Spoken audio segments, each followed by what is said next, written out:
नमस्कार दोस्तों, स्वागत है आपका आपके अपने YouTube चैनल जीएस जीनियस में। जैसा कि आप स्क्रीन पे देख रहे हैं, Russia expels 2 British diplomats from embassy और स्पिनॉइड चार्जेस। जासूसी के आरोप में रशिया ने ब्रिटेन के 2 राजनयिकों को देश छोड़ने का आदेश दे दिया है। क्या है पूरा मामला, क्यों रशिया ने ऐसा किया है, इन सब चीजों को इस वीडियो में हम डिटेल में समझने का प्रयास करेंगे। लेकिन इससे पहले कि मैं वीडियो को शुरू करूं, आपसे हमारी रिक्वेस्ट है कि हमारे चैनल को सब्सक्राइब कर लीजिए, जिससे कि इस प्रकार की जो देश दुनिया की आपके इंटरेस्ट की जो खबरें हैं, जो समसामयिक मुद्दे हैं, वो छोटे छोटे वीडियो के माध्यम से आप तक पहुंचते रहे। तो चलिए मित्रों, शुरू करते हैं।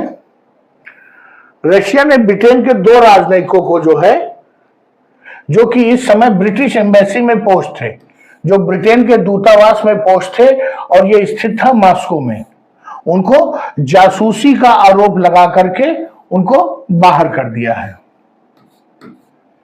आपको मैं बता दूं कि जो यूनाइटेड नेशंस के कन्वेंशंस हैं, जो उनके चार्टर्स हैं, उनके अनुसार अगर किसी भी देश का जो राजनयिक है, जो उनके राजदूत हैं, अगर वो कुछ भी उन पर आरोप लगता है और वो कुछ भी गलत करते पाए जाते हैं, चाहे वो किसी प्रकार का क्रिमिनल जो एक्ट ही क्यों ना हो, तो जो सबसे बड़ा जो दंड उनको दिया जा सकता है वो यही है कि उनको आप तत्काल प्रभाव से देश छोड़ने का आदेश दे सकते हैं, उनको देश के बाहर निकाल सकते हैं। ऐसा नहीं कर सकते कि आप उनको पुलिस से पकड़वा के पिटवा दीजिए, ये सब चीजें राजनयिक के साथ नहीं हो सकती। तो रूस ने ब्रिटेन के राजनयिकों को जो सबसे बड़ा दंड वो दे सकता था, वो उसने दे दिया और कहा कि आप जो है ब्रिटेन, ये मॉस्को या रशिया छोड़ दीजिए। रशिया के जो रशियन फेडरल सिक्योरिटी सर्विस है, उनका कहना है कि जो दोनों डिप्लोमेट्स थे ब्रिटेन के, जो दोनों राजनयिक थे, उन्होंने जब वो रशिया में इंटर हुए थे एज ए डिप्लोमेट, उनकी पोस्टिंग हुई थी, तो उन्होंने अपने विषय में कुछ झूठी इंफॉर्मेशन दी थी और लगातार वो जो है रशिया में जासूसी गतिविधियों में लगे हुए थे। और ये जो उनके द्वारा जो काम किया जा रहा था, इससे रूस की जो सुरक्षा पर खतरा था, इसलिए उन्होंने इन दोनों को बाहर कर दिया। रूस ने कुछ भी नया नहीं कहा है, यही एक आरोप है जो राजनयिकों पर हमेशा लगता आया है और इसी के आधार पर वो बाहर किए जाते हैं।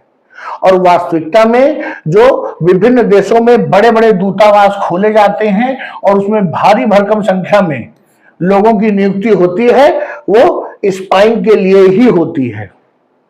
जितने भी दूतावास हैं, चाहे भारत में दूसरे देशों के हों या भारत के दूतावास दूसरे देशों में हों, चाहे ब्रिटेन के रशिया में हो या रशिया का ब्रिटेन में हो, उनका जो पहला काम होता है वो होता है दूसरे देश के साथ एक सहयोगी और सकारात्मक संबंध स्थापित करना।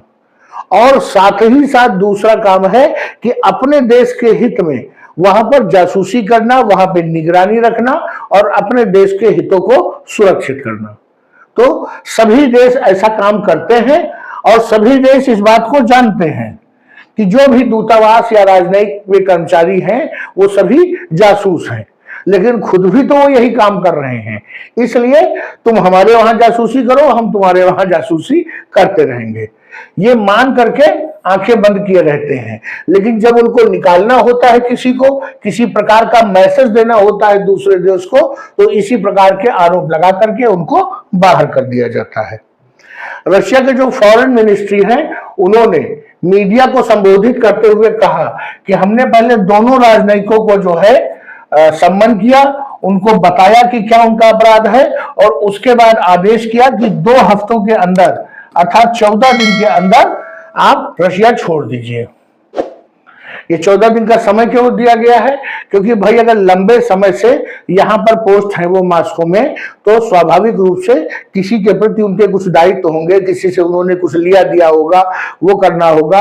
अगर उनका परिवार यहाँ पर होगा तो बच्चे पढ़ते होंगे। इन सब चीजों को पूरा करने के लिए उनको 14 दिन का समय दिया गया है और 14 दिन में आप हर हाल में रशिया छोड़ दीजिए। अगर वो नहीं छोड़ते हैं तो फिर इनको पुलिस पकड़ करके फिर इनको प्लेन में बैठाएगी, लेकिन इनके साथ कोई भी दुर्व्यवहार या जेल वेल में डाले नहीं जा सकते हैं। इन्होंने कहा कि रशिया इस प्रकार की अनडिक्लेयर्ड ब्रिटिश इंटेलिजेंस ऑफिसर्स को रूस की धरती पर बर्दाश्त नहीं करेंगे। अनडिक्लेयर्ड मतलब अघोषित रूप से। मैं आपको बता दूं कि जो ये यहाँ पर जो कर्मचारी पोस्ट होते हैं दूतावास में, वो उनके आगे पद लिखा होता है, मान लीजिए कुक, लेकिन वास्तव में वो सेना के जवान होते हैं या किसी प्रकार की जासूसी की ट्रेनिंग लिए हुए होते हैं। मान लीजिए वो एम्बेसी में एक माली के रूप में काम कर रहे हैं, लेकिन वास्तव में उनका कार्य क्या है, वो जासूसी का कार्य है।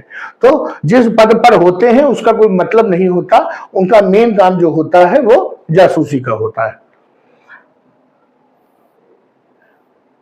वैसे तो यूके ने अभी इस पर कोई रिस्पॉन्स नहीं दिया है, कोई बदले में कुछ बात कही नहीं है, लेकिन उम्मीद की जा रही है कि 1-2 दिन में वो भी ऐसा ही करेंगे।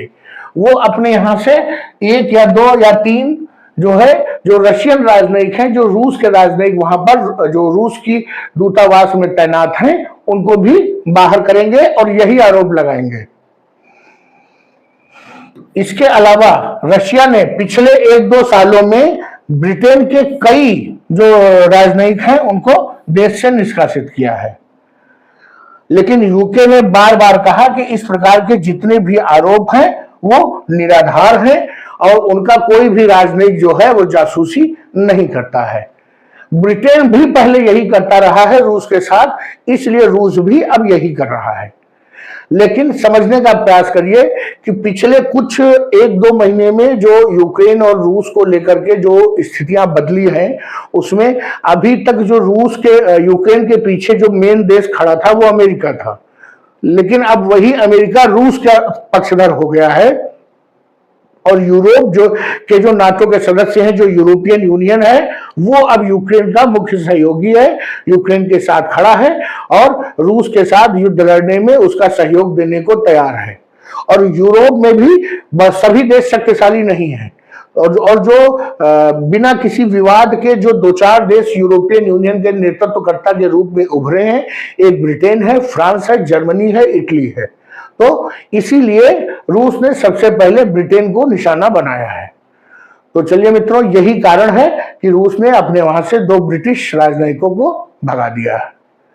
वीडियो को यहीं समाप्त करते हैं।